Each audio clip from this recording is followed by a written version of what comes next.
Hey, what's going on everybody? Welcome back to another video. Today, I'm going to be talking about Gingerdead Man 3, Saturday Night Cleaver. This movie also has an alternative title, and that is Gingerdead Man 3, Roller Boogeyman. That's the title that I saw it under. I saw it on Tubi, and that was the title, that was the cover art.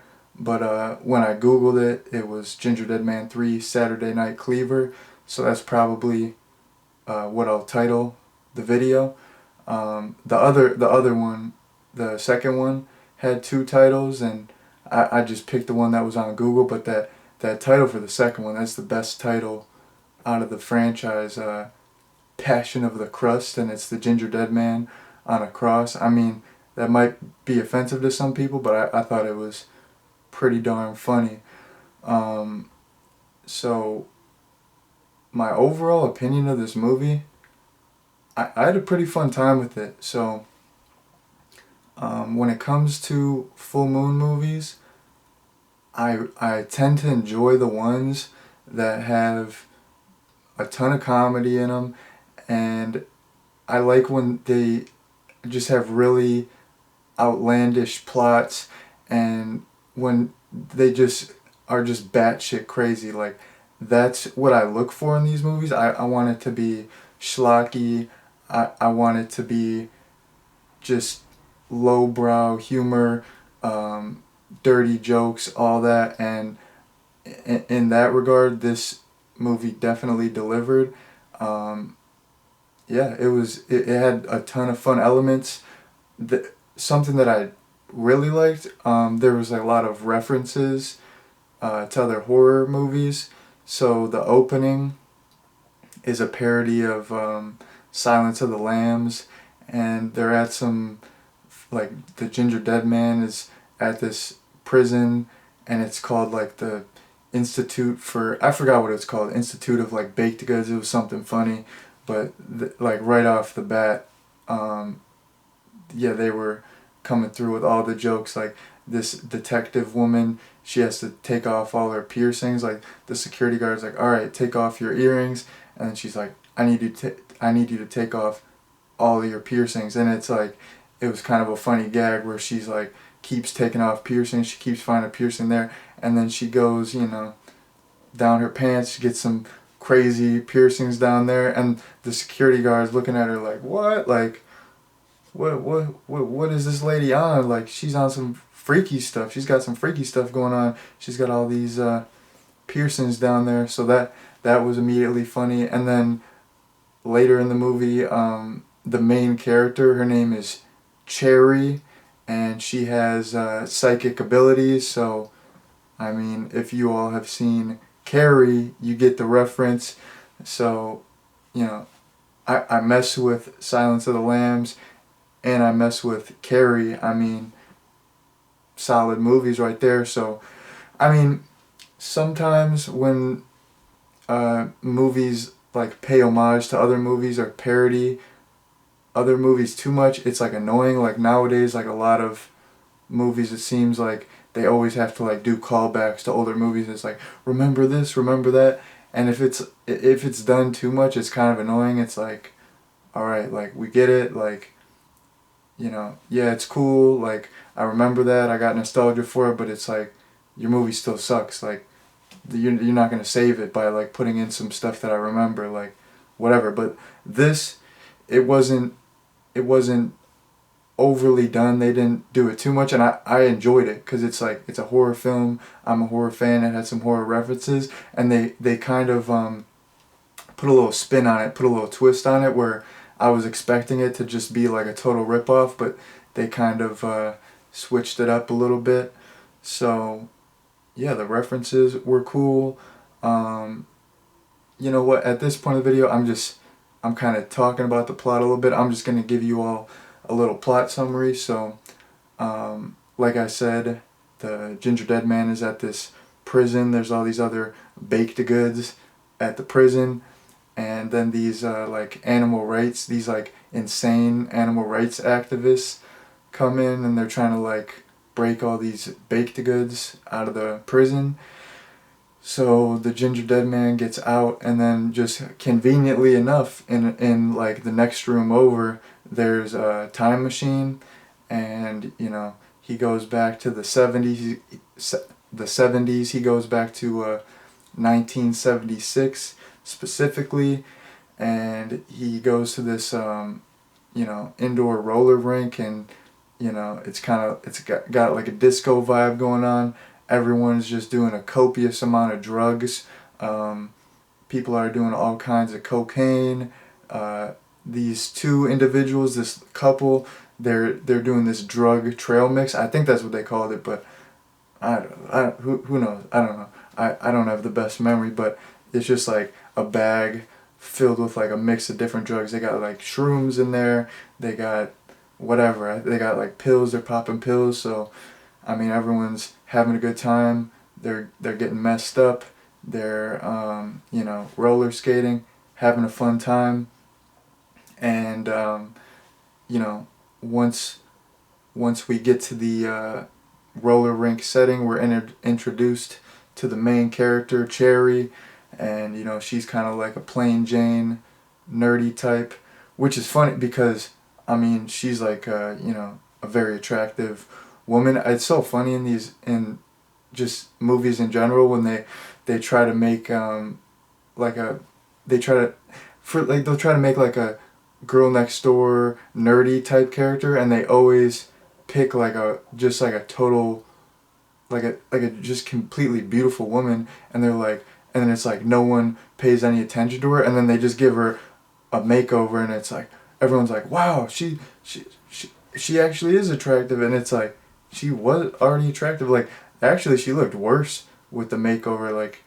a little makeup's cool, a little foundation, a little mascara, but she had like all this eyeliner going on and just like too much makeup. It was like she looked better before, but I think they made fun of that. What was the movie? Not Another Teen Movie, where it's like the girl has the glasses on, and then she just like takes the glasses off. They're like, wow, she's so hot. Who would have thought?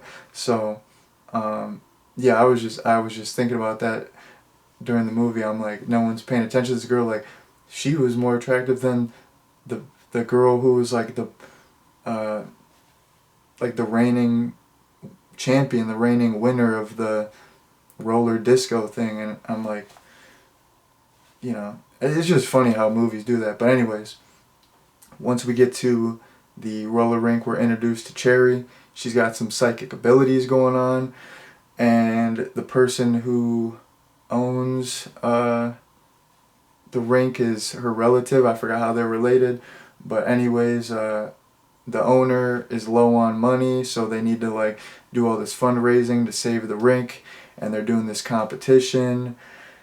And all while this is going on, the Gingerdead Man's creeping around. Cherry is the only one who sees him. Everyone thinks she's insane. Like, I mean, what are you gonna say to someone? There's a little gingerbread man walking around killing people. No one's gonna believe you. They're gonna commit you. You're gonna be rocking a straitjacket for a hot minute. So yeah, everyone's like, yeah, you're crazy, Cherry. Like, what are you talking about? Like, I don't know. Like, would you take some of that drug trail mix? Would you do too much of those cocaine? She didn't even do that though, because she's like the good girl, final girl, straight edge individual. So she wasn't doing all that. But anyways, you got this roller competition going on. Everyone's skating, and the Gingerdead Man is just killing people, picking people off. So that is the basic plot. Getting into the kills, I thought that there were some creative kills, and there was a decent variety. One thing about the kills is most of them were like mainly CGI, and it was pretty bad CGI, but to be honest, like it really didn't bother me, because I don't know, like it's like I didn't expect this, like, well, I mean, I thought maybe it would be practical, but if it was CGI, I didn't expect the CGI to be great in this movie. It's not like it's like a $80 million Avengers movie or something. It's like, you know, it's a low budget full moon movie. They're working with what they got, and it's like maybe they did CGI to like save time, save money, you know, like maybe it was a really tight shoot. Maybe they only shot the movie in like 20 days or 14 days, so it just made more, it might have just been more cost effective. Like, it really didn't bother me. Like, yeah, the CGI was bad, but in this type of movie it kind of makes it more fun because like it's already a movie that's silly and doesn't take itself seriously, so it's like, I mean, there's a lot of like really good intentional humor, but you can kind of like laugh at the CGI. It's like a lot of like sci-fi channel movies, like a lot of sci-fi channel movies I genuinely enjoy, but some of them, like, they're just these wacky creature features. Like, the premise is insane. Like, it's like Dino Croc. I don't know if that's one, or it's like Dino Octopus or whatever. And it's just like, it's like, you know what you're getting into. So it's like the bad CGI kind of adds to the humor. It adds to the fun. Like, it really didn't bother me. Some standout kills were, there are these girls, they were doing a car wash to raise money, and then the Gingerdead Man like changes the hose and makes it acid, so they're like spraying each other, and you know, they get pretty much like dissolved with acid, and then they're melting. I think when they're melting, that was more like practical. I mean, of course, it was a mix. It was mainly CGI, but there was still some practical. I mean, most movies, even if it is mostly CGI, like, they're still practical, and even if it's mostly practical nowadays, they still use like a little bit of CGI, so it's like there was still some practical stuff in there. Another good kill was this nail gun kill. So there's the couple who had like the drug trail mix. They were, you know, they were having sex, and this one crusty older gentleman came in, and they were just like, they were just so far gone off the drugs that they just pictured him to be like a 10 out of 10 stud. So then they're like, hey, come join us for a three-way. And then the Gingerdead Man's just watching, because that's something about this movie. He's just a total perv. Like, anytime people are having sex, or there's some hot girls, or even there's this older lady, and she is not fine. I'm not trying to be mean, but yeah, she's not the best looking woman, and she's like in the bathroom, and the Gingerdead Man like sticks his thing through like a glory hole, and he's just, I mean, he's just a perv. He's just like mad horny in this movie all the time. He's just trying to take whatever he can get. Like, he's just always creeping, spying on people, even if they're just some crusty old lady. Like, he's just, I mean, he's just super horny. So anyways, this couple is having the three-way, and he like shoots them all up with a nail gun, and that's all in CGI, but I thought it looked pretty cool. That was a good kill. And then there's this one kill later on where the Gingerdead Man just like chops this dude's ankles up, and that was pretty much all practical, and there's just all kinds of blood squirting all over. I don't know if it was his ankles or Achilles tendon. I think it was his ankles, but if it was Achilles tendon, that's scary. That's like some, I mean, that's a sensitive area. That's like, I mean, that's like the movie Hostel. Like, that makes me cringe every time I see that. But yeah, even the ankles, he's just like chopping them on the ankles. I like cringe a little bit. It was all bloody. I'm like, ooh.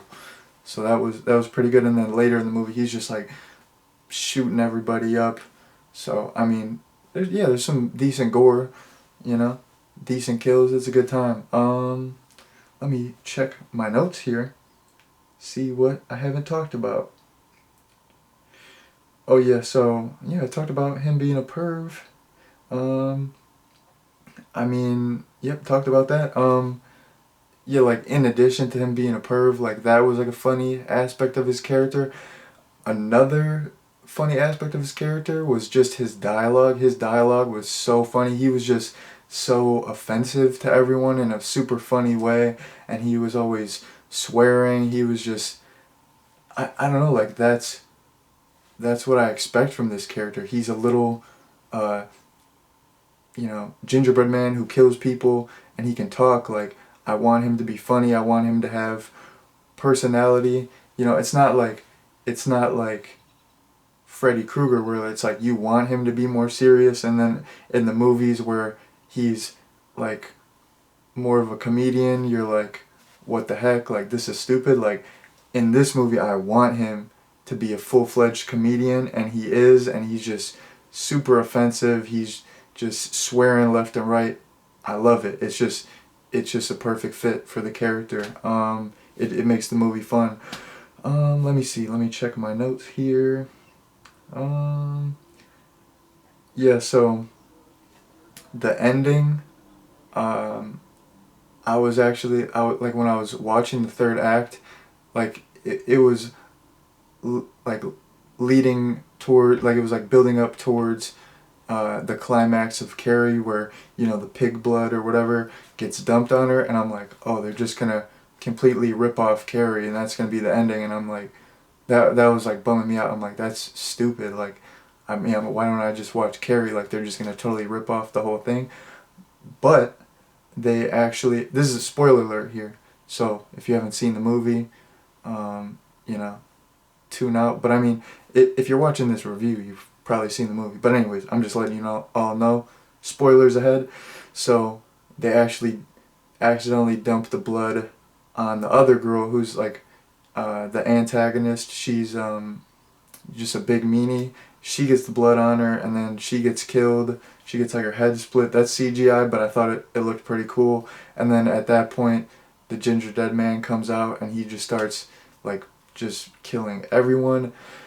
And then, so that was a twist, and I like that. They changed it up a little bit. But then, so there's these two kids in the beginning, and they just like talk to each other a little bit for like a couple scenes. Like they're really not main characters. They come back, and it turns out they're time travelers, and what they do to defeat the Gingerbread Man, this is absolutely hilarious, and it's so outlandish and over the top, and it fits perfect for this type of movie.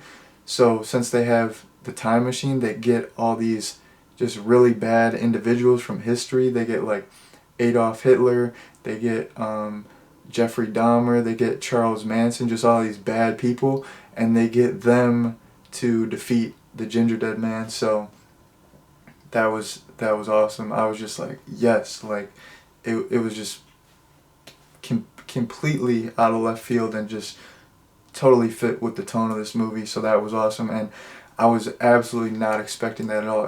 I didn't expect this movie to have like a good twist like that. Like, I don't expect that much from these movies, these full moon movies.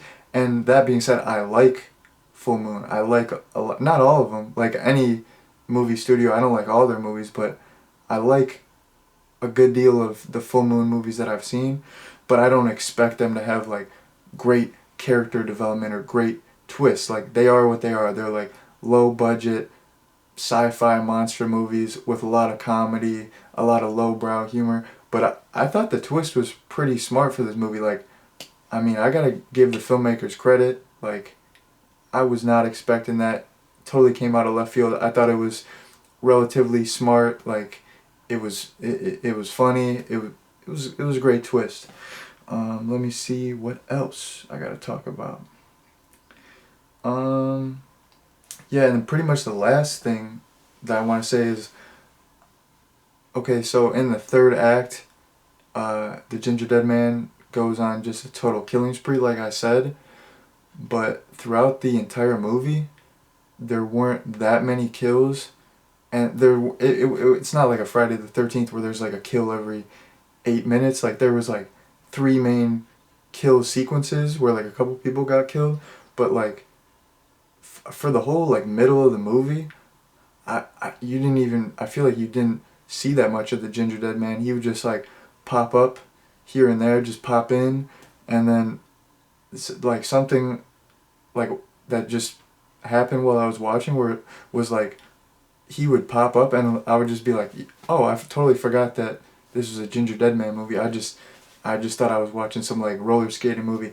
That wasn't really a negative for me, but I don't know. It was like maybe there was like too much going on in this movie, and then, but I mean, of course, there has to be a story. Okay, if it's just him killing people, like who would want to watch that? But the main story I like. But no, that's just something I noticed. Like, I feel like he wasn't in it that much, but I didn't really mind it, like I said, because there was a